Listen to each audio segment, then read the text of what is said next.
결과가 어떤지, 그리고 그것을 바탕으로 해서 조합들 각 개개인별로 얼만큼의 환급금이 발생하는지, 그리고 향후에 동호수 추첨을 할 때 어떻게 할 것인지에 대한 모든 내용을 담는 것이 바로 관리처분 계획입니다. 그런데 저희가 조합원들께서 총회에서 그런 모든 사항을 결정하실 내용을 저희가 임의로 임원분들께는 펜트하우스를 배정한다든지 이런 것들은 법률적으로도 불가능한 것이고요. 그거는 조합원들의 의사결정에 따를 수밖에 없는 내용입니다. 정확하게 말씀드리겠습니다. 저희가 임원분들에게 펜트하우스를 제공하는 이런 내용은 어불성설이라는 것을 분명히 말씀드리겠습니다. 이현석 변호사님 혼나겠는데요. 그렇구나.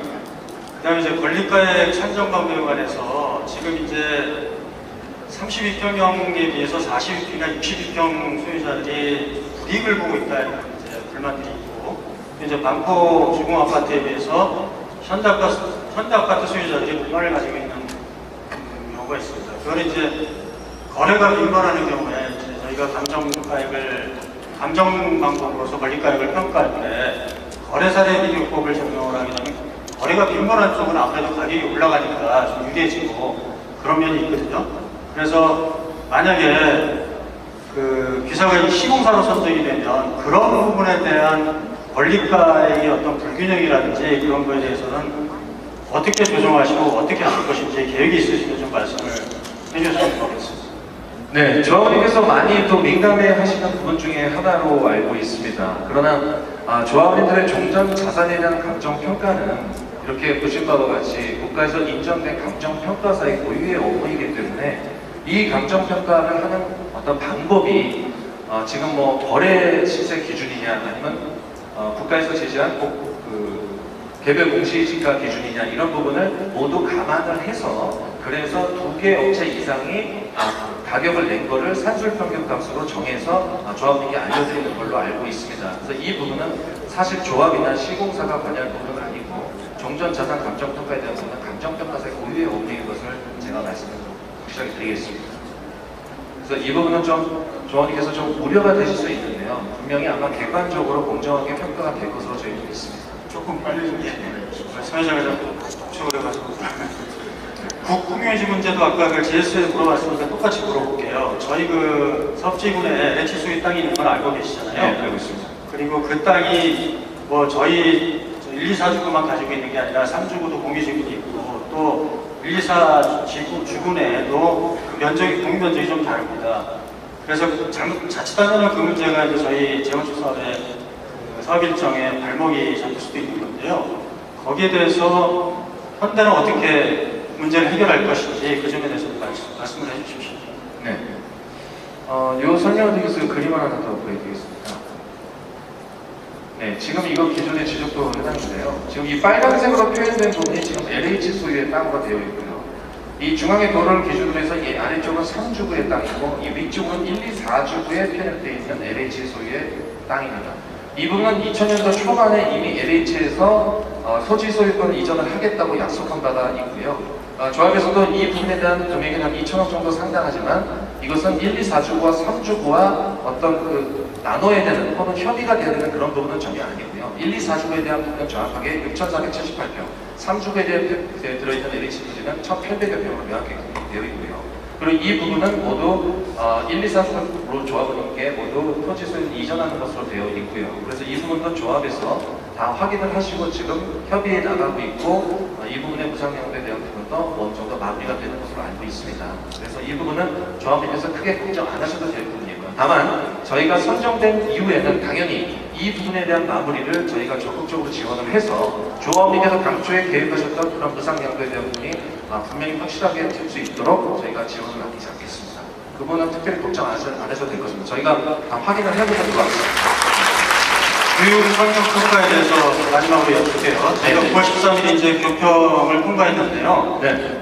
저희가 교평 통과 전에는 세화재단으로부터 굉장히 많은 요구를 받았다 그런 얘기를 들었어요. 근데 갑자기 그게 딱 통과가 돼서 도대체 세화재단하고 조합 또는 양시공사가 계속 거기에 대해서 얘기를 하고 있는데 그 양시공사 쪽하고 무슨 저희들만 모르는 무슨 모종의 협의가 있는 게 아닌가 그게 좀 굉장히 궁금하거든요. 그래서 혹시 그 현대 같은 경우에 거기에 관여하였거나 뭐 제의한 사항이 있다거나 아니면 시공사가 선정된 이후에라도 뭐 제안을 했던 사람이 있다고 그러면 그 점을 좀 말씀해 주시면 좋겠습니다.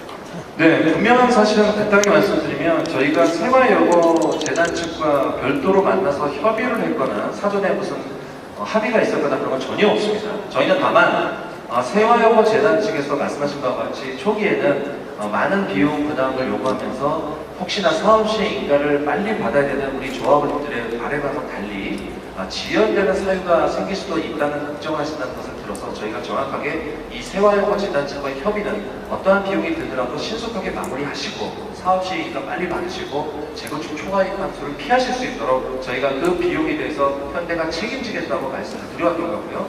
사업 제안에도 정확하게 담아왔던 것입니다. 네. 조건부 내용 알고 계시나요? 네? 세화여고 재단 측이 네, 조건부 저희가 통과됐는데 혹시 조건부에 대해서 알고 합의된 내용만 알고 있고요. 조건에 대한 거는 정확하게 있습니다. 예, 그럼 건축 부분 우리 성건축사님 질문해 주시죠. 네, 건축 부분 질문하겠습니다. 차계 팀장이 직접 답변하도록 하겠습니다.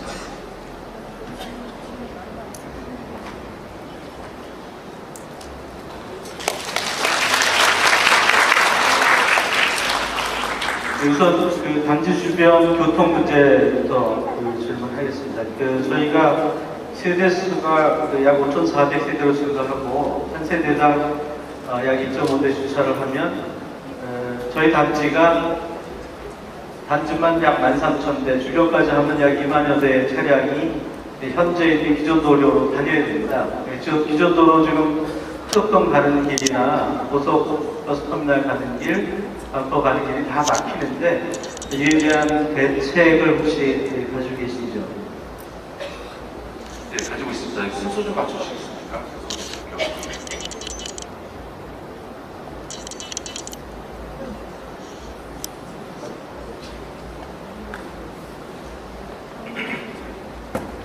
지금 그 10만 포로의 교통 혼잡, 지금도 굉장히 혼잡스러운데요. 차량 대수가 13,000대, 14,000대, 지금 저희 단지만으로 많은 차량이 지금 중요합니다. 저희 서울에서 저희는 이제 교통 문제 때문에 지금 연초부터 고민을 많이 했고요. 실질적인 대책을 마련하기 위해서 교통 전문가들이랑 끊임없이 토의를 한 결과 몇 가지 솔루션을 좀 제시를 하고 있습니다. 자, 비상주차장 출입구를 추가하고 있고요. 지하주차장을 1블록, 1블록을 연결했습니다. 그리고 다이렉트 램프를 설치를 했고 외부 교통 알림 시스템을 마련했습니다. 세분해 보시죠. 자, 다이렉트 램프라고 하는 것은 뭐냐면요. 저희가 굉장히 큰 지하주차장을 설계를 했습니다. 그리고 배수도 많고요.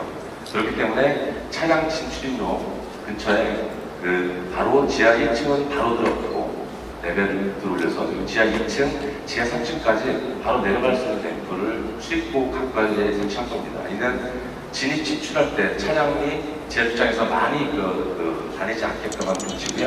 그래서 이런 계획들을 준비하고 있고, 또 저희가 5개의 출입구가 있습니다. 그 부분에 혼잡도가 전부 다 틀리니까 저희가 지하 3층, 지하 3층 연결고도를 만들어서 이쪽끼리 혼잡하면 다른 게이트로 가서 이제 분산할 수 있게끔 그렇게 계획이 되어 있습니다. 자, 그리고 비상 차량이 접근할 거를 감안해서 지금 신강포로가 혼잡하면은 1블록 같은 경우에는 비상 차량 접근하기 좀 어렵습니다. 그래서 비상 차량 공간을 추가로 만들었고요. 아까 말씀드린 램프 5개의 램프가 얼마큼 혼잡합니다라는 것을 이제 표현할 수 있게 돼 있어요. 그래가지고 분산할 수 있게끔 계획을 했습니다.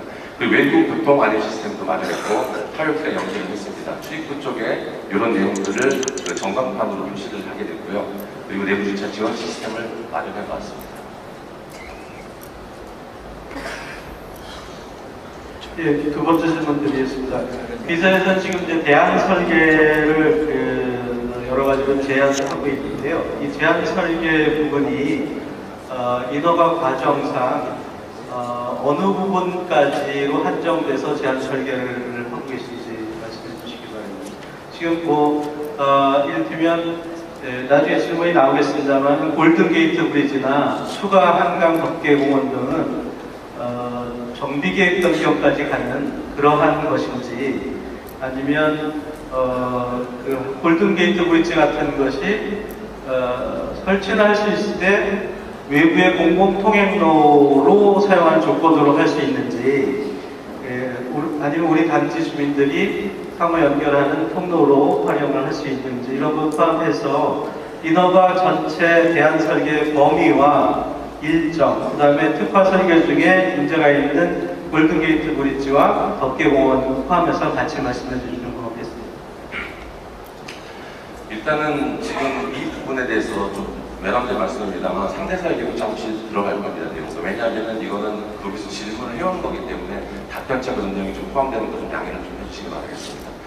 저희 기본적으로 설계 변경은 지금 현재는 유지하는데 조합원님들의 그 고귀한 의견을 받아서 추가로 발전시켜 나갈 겁니다. 그리고 그 설계 변경 폭을 말씀하셔가지고 아까 저희 그 사업 쪽에서도 말씀을 드렸지만 분양 실적 결과에 따라서 형평성에 따라서 부분적으로 조정이 가능하다. 그런 계획에 따라서 저희는 움직일 거고요. 설계 변경에 수반되는 용역비나 사업실 일정은 전혀 증가가 되지 않습니다. 자, 지금 말씀이 골든 게이트하고 기타 그 덕계공원 부분에 대한 기반시설 부분에 대한 부분이 정기획 변경이냐, 건축시행 변경이냐에 대한 논란인데요. 지금 건축계획 변경이라고 하는 것은 가장 중요한 게 토지이용계획, 용적률, 최고층수 스카이라인입니다. 지금 그 정비계획 변경에 기반시설 관련된 사업이 그 작은 그 6교도라도 그런 부분들의 위치가 바뀌거나 그리고 개수가 추가돼도 사실 정비계획 변경 일부에 해당되는 겁니다. 그리고 심지어 심의를 통해가지고 그 부분 결정되는 것도 정비계획 변경이 되는 건데 경미하게 간단한 작업이고 그 단번 진행이 부분별로 가능한 내용입니다. 그래서 이런 정비계획의 소소한 내용의 변경, 작은 내용의 변경은 공사를 진행하면서도 변경이 일어나고 있는 것인데 그걸 갖고 정비계획 변경에 해당돼서 사업 일정에 지장을 초래한다는 것은 맞지 않는 거고요. 건축심의는 당연히 대상입니다. 지장이 바뀌었기 때문에. 서울시 조례로 보면은 동수의 변경이나 호의 위치 변경 등은 2m에서의 변경은 디자인 변경이기 때문에 건축심의 양사에 같은 것에 해당되는데요. 지금 그 GS건설에서 주장하는 것은 지금 기타 부분에 대한 변경에 대해서 주장하고 있는 것은 GS건설도 브릿지나 지하 연결 통로 등이 모두 다 같이 변경이 된 내용이기 때문에 정비계획 변경들은 같이 동반돼서 변경이 되는 내용인데요. GS 측에서는 지금 스카이라인 변경을 또 추가로 했습니다. 지금 도시심의에 보면은 저희가 최고 층수는 35층인데 부분별 층수도 명시되어 있습니다. 관악산 조망을 위해서 층수를 내려라 하향 조정하라고 명령을 내리고 그리고 한강변 그 층수도 15층 단일 층수로 하지 말아라. 그래서 최종 의결이 된 것은 그 안쪽에 층수를 올리고 결국은 한강변도 변화에 조정을 했고 그리고 관악산 부분에 대한 층수로 낮춰진 걸로 최종 심의가 통과가 됐습니다. 근데 GS 설계 같은 경우에는 이 해당되는 부분의 높이를 35층으로 설계를 했고요. 그리고 지금 조망도로 보시면 확인이 가능하겠지만 이 부분도 지금 제안서 내용이라든지 특정 집세 홍보물 내용을 보시면 확인이 가능한 겁니다. 그래서 오히려 GS건설의 설계 변경이 대규모에 대한 변경이고 이 세대수를 단수 삭제한다고 해도 110세대가 삭제가 되는 내용입니다. 그런데 GS는 다시 건축심의에 다시 층수가 올라갔으니 사업 규모랑 무관하다고 주장하고 있습니다. 잠깐만요. 예. 그러니까 GS 거는 이제 저희가 알아서 판단을 할 것 같고요. 현대의 그 스케줄하고 인허가 일정만 좀 말씀해 주시면 감사하겠습니다. 예, 그래서 뭐 심의 원본인데 그 층수가 이제 최종 층수가 27층, 29층 했다는 걸 다시 한번 말씀드리겠습니다. 그래서 저희는 사업 추진 일정 관련돼서 저희가 약속드린 약속 꼭 지키겠습니다. 조금의 지연도 없고요. 취임하도록 하겠습니다. 그 전체 배치도 좀 부탁합니다. 전체 배치도 없습니까? 제가 한강 조망 먼저 질문에 배치도 없습니다. 이건 설명 다 하신 거죠? 넘어갈 때. 뭐 설명을 하고 싶긴 아니, 한데 아까 포함돼서 설명한 걸 듣겠습니다. 네, 그 현재 설명하실 거고요. 배치도 좀 잠깐 비춰줄 수 있으세요? 전체 배치도. 네, 이 전체 배치도에서 지금 이제 평형별로 이렇게 그 배치 계획이 다 나와 있는데 이 중에서 저희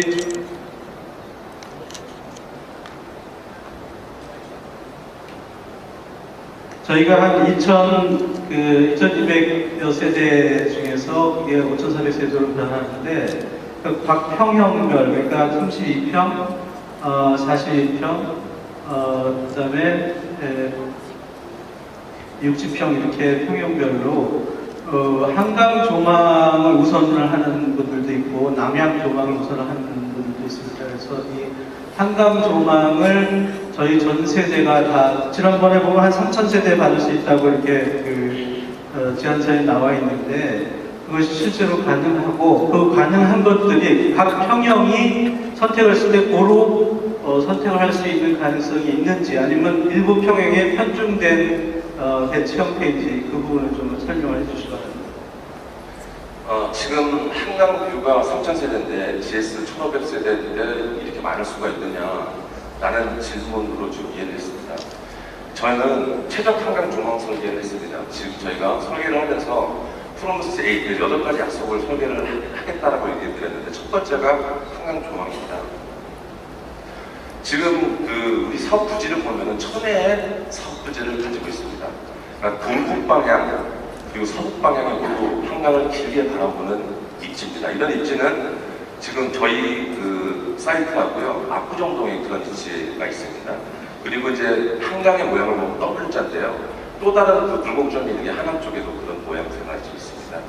지금 저희는 이 직각 방향으로 바라보는 뷰뿐만이 아니라 한강을 근경 그리고 중경 그리고 원경에서도 보는 그런 뷰를 지향을 합니다.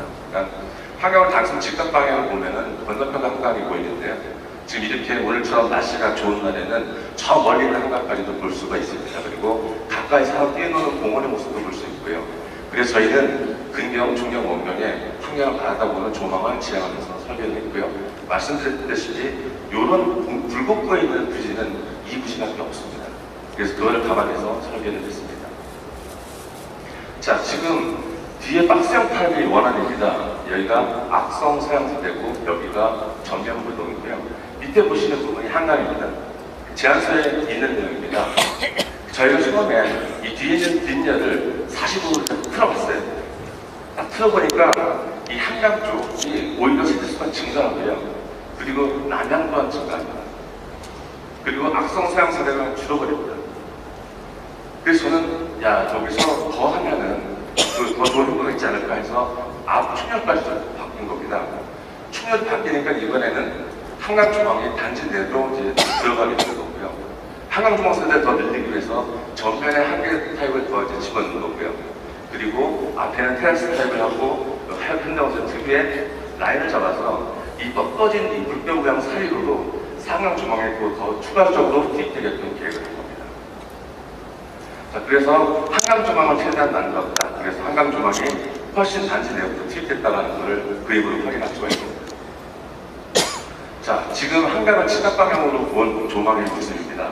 지금 이 방향으로 조망을 보면 그래 전면부는 많은 세대가 조망이 되죠. 근데 한강에 들어오는 방향, 한강이 들어오는 방향으로 더 많은 세대 수를 배치했는데요. 이 방향으로 보시면은 다시 또 한강 조망 세대 수가 늘어납니다. 그래서 서북 쪽으로도 한강을 바라보는 조망을 시작하게 되면 이런 모양새가 됩니다.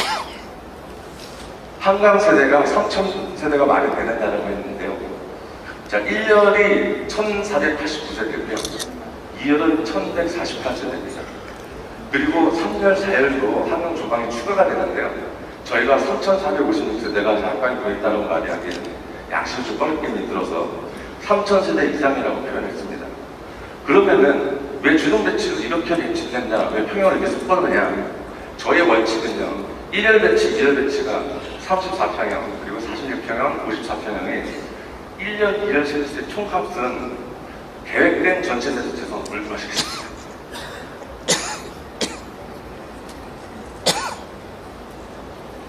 간단 조금 줄여서 1년 2열에 있는 총 세대수 배치 원칙에 대해서는 이 계획된 34평형 각 평형별로의 전체 세대수에 같은 비율로 지금 집어넣어 있는 겁니다. 전체 61%로 배치가 되어 있습니다. 모든 평형이 똑같습니다. 대신에 이제 34평형 46, 54가 위치는 이제 1년 2열이 차이는 있겠지만 그 원칙으로 계획을 했고요. 그리고 앞서 말씀드린 대로 저희가 1+1을 얼마나 선택할지 저희가